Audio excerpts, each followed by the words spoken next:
Kalau Jokowi 3 periode dan kemudian nanti tidak ada perubahan undang-undang, Pak Jokowi nggak bisa maju, maka bubarlah relawan ini, otomatis bubar gitu. Tapi kalau Jokowi Prabowo 2024 dan Pak Jokowi nggak bisa maju sebagai capres, ya kan masih ada Prabowo.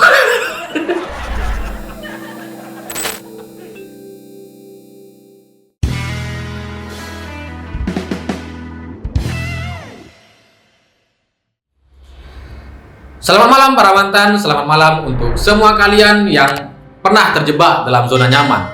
Orang-orang yang tidak bisa siap menerima perubahan atau segala konsekuensinya. Gagasan presiden 3 periode bagi saya ya sama kayak orang teman-teman kita yang terjebak dalam zona nyaman itu. Yang maunya cuma nama itu, gak siap menerima nama-nama baru. Pokoknya kalau bukan dia, saya nggak mau.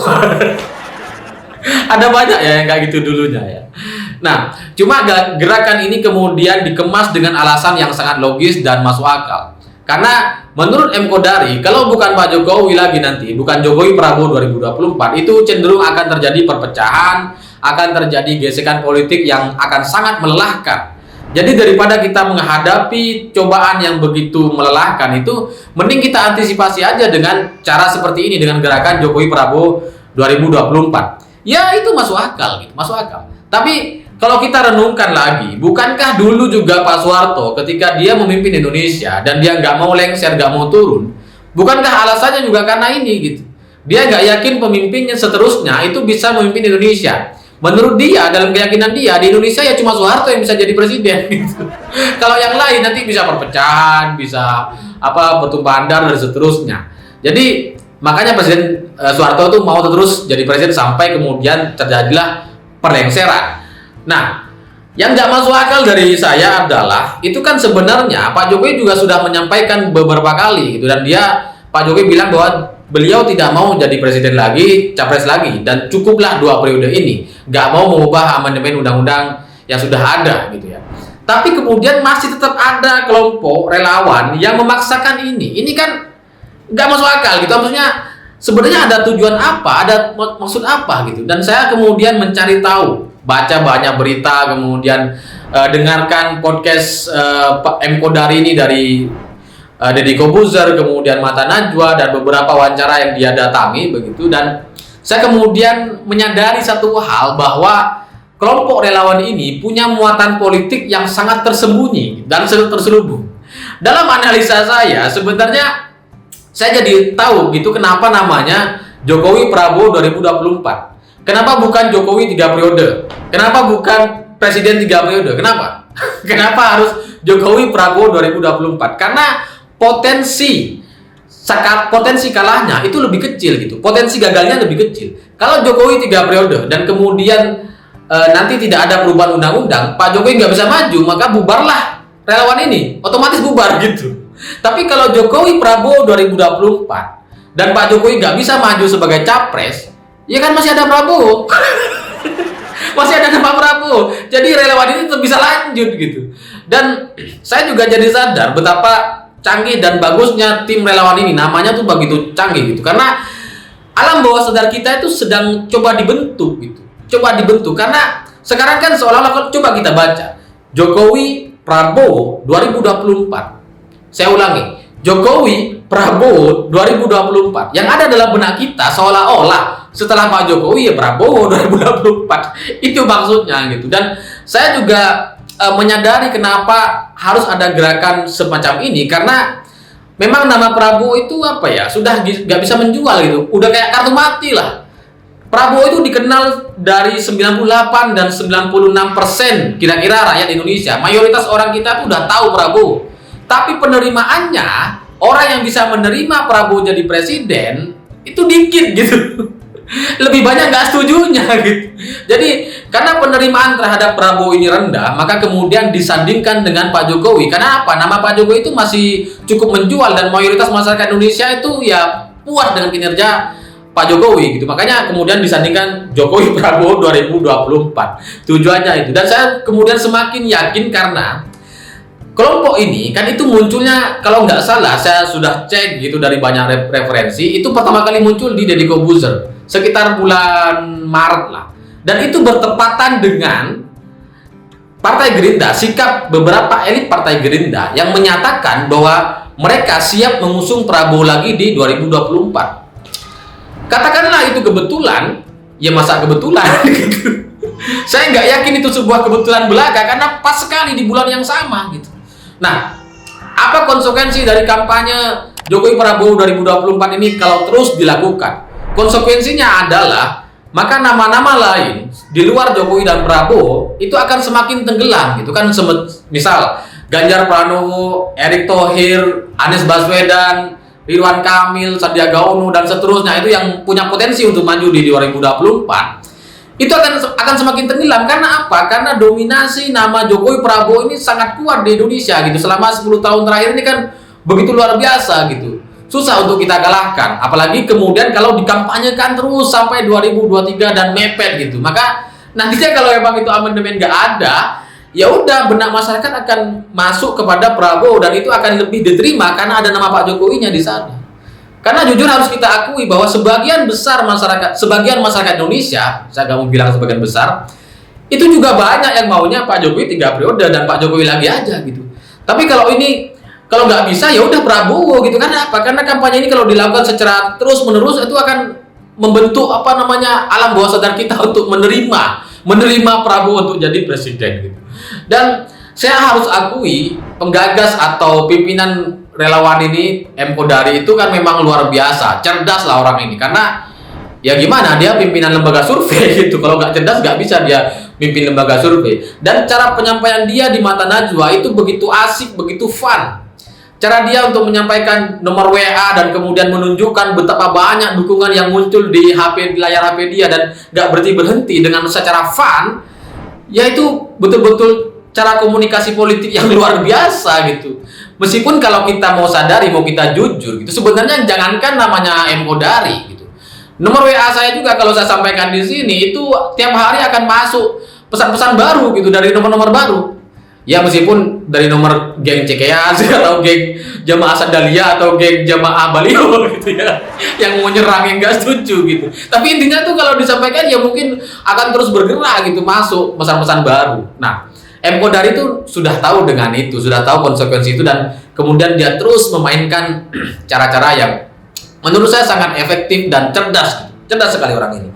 Tapi untuk level imajinasi, untuk level sebuah wacana atau gagasan, memang itu asik, bener kata M Kodari. Mungkin yang namanya gagasan itu memang selalu bersifat baru. Mungkin sebelum ini nggak pernah orang terpikir dengan ini, tapi ketika dia sampaikan di mata Najwa dan kemudian dia sampaikan secara terbuka pakai kaos Jokowi Prabowo 2024, mungkin sebagian besar masyarakat juga akan bermimpi atau berpikir dengan hal yang sama dengan gagasan yang disampaikan oleh M Kodari. Bener, saya juga setuju, itu asik untuk dibayangkan. Tapi di level eksekusi, di level penyelesaian itu hampir mustahil, sangat sulit dan capek sekali untuk kita sampai kepada titik itu. Itu sama kayak apa ya? Sama kayak orang, misalkan kita punya mantan dan masih sayang begitu ya. Kemudian kita berharap mantan kita itu cerai dan mau kita nikahin.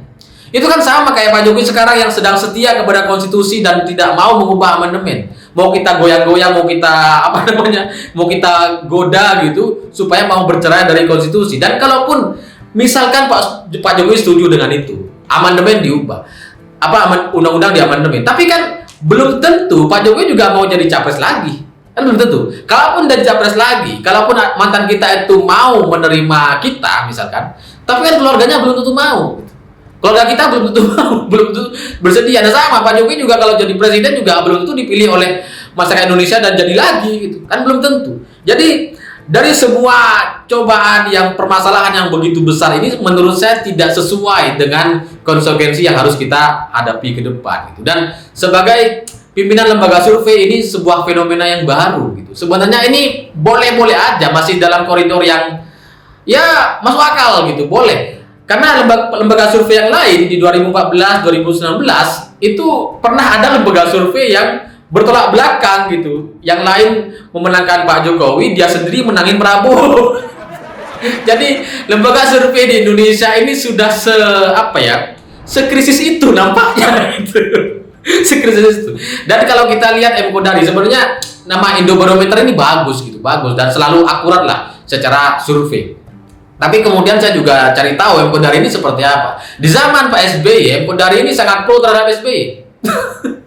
Jadi ketika Pak SBY batal datang ke Belanda, itu untuk kunjungan kerja, dan karena takut diperlakukan tidak sopan dan tidak baik oleh orang sana begitu, itu kemudian M. Kodari bilang bahwa mayoritas masyarakat Indonesia setuju dengan sikap itu, meskipun dia belum melakukan survei tentang itu. Kebayang nggak? Dia belum survei, tapi sudah mengklaim masyarakat setuju. Mungkin M. Kodari ini selain pimpinan survei juga apa ya, semi-semi dukun lah. Orang ini.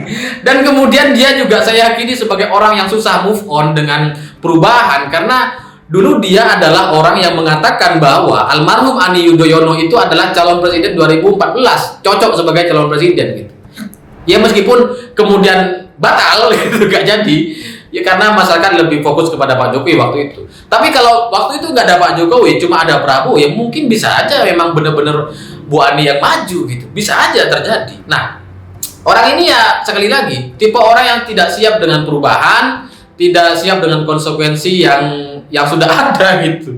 Jadi kasihan sebenarnya orang-orang yang terlalu nyaman dengan kekuasaan, terlalu nyaman dengan posisi sekarang gitu, nggak mau mengambil resiko kalau sampai terjadi perubahan. Nah, kalau dari sisi realisasi, kenapa saya bilang ini sulit, bahkan lebih sulit dari berharap mantan kita cerai dan kemudian kita nikahi. Karena kalau perceraian aja susah gitu, ada sidang, ada proses, masalah begitu. Apalagi mengubah undang-undang, itu kan harus disetujui oleh DPR, oleh MPR, harus sidang paripurna, harus dihadiri 3/4 anggota, dan itu masalahnya cuma satu gitu. Orang DPR kita ini kan anggotanya orang-orang yang suka tidur ya. Suka tidur di ruang sidang gitu. Dan kita gimana ceritanya berharap kepada mereka bisa membuat sebuah undang-undang dan mengubahnya dengan serius gitu, karena orang ini kayaknya orang-orang DPR itu susah untuk serius gitu. Kalau tidur jago gitu. Jadi saya meragukan itu dan susah lah untuk ini kita sampai pada titik kesepakatan untuk mengubah undang-undang. Nah, kalaupun itu bisa dilakukan, kalaupun undang-undang kita amandemen, tapi kan konsekuensinya itu jauh lebih buruk gitu. Iya, kalau kayak Pak Jokowi bagus, beliau 3 periode, 4 periode, 5 periode mungkin saya setuju gitu. Kalau nggak perlu mengubah undang-undang, biarin aja gitu. Bagus kok orangnya. Tapi bagaimana kalau Pak SBY yang 3 periode? Bayangkan nggak, di masa depan ada pemimpin Indonesia nggak bagus, tapi 3 periode. Itu bisa jadi hambalang itu bukan cuma 1, bisa 3. Bank yang bangkrut bukan cuma Senturi, bisa banyak gitu, gara-gara ya itu pemimpin yang 3 periode ini gitu, yang nggak jelas asal usulnya gitu dan nggak jelas cara kerjanya. Atau di level daerah, kalau presiden bisa 3 periode itu kan otomatis gubernur, wali kota, bupati itu bisa 3 periode juga gitu. Iya bener, kalau bagus kayak Bu Risma atau Ganjar Pranowo boleh aja mereka 3 periode. Tapi bayangkan kalau Depok gimana? Depok 20 tahun dikuasai oleh PKS, apa yang kemajuan yang ada di sana? Babi ngepet. Kebayang nggak? Undang-undang ini disahkan, kemudian pimpinan daerah juga bisa 3 periode. Itu artinya kan PKS bisa berkuasa 25 tahun lagi gitu. Wah, kita nggak bisa bayangin tuh berapa babi ngepet yang ada di sana gitu. Bisa banyak banget. Jadi secara konsekuensi sistem itu sangat besar, dan ini bukan cuma untuk kita 5 tahun ke depan gitu. Ini untuk Indonesia secara secara lama gitu. Secara 20-30 tahun lagi kan kita belum tentu mau amandemen lagi. Masa kita habis Pak Jokowi amandemen lagi jadi 2 periode lagi, kan nggak bisa gitu, nggak bisa seperti itu. Jadi secara sistem itu tidak menguntungkan. Secara pribadi Pak Jokowi juga sudah mengatakan tidak mau. Tapi sekali lagi ya inilah modus-modus politik yang dikemas begitu rapi, begitu cerdas, dan itu wajar karena dilakukan oleh pimpinan lembaga survei Indobarometer. Saya pikir itu. Terima kasih sudah menonton. Jangan lupa subscribe, like, dan komen. Begitulah kura-kura.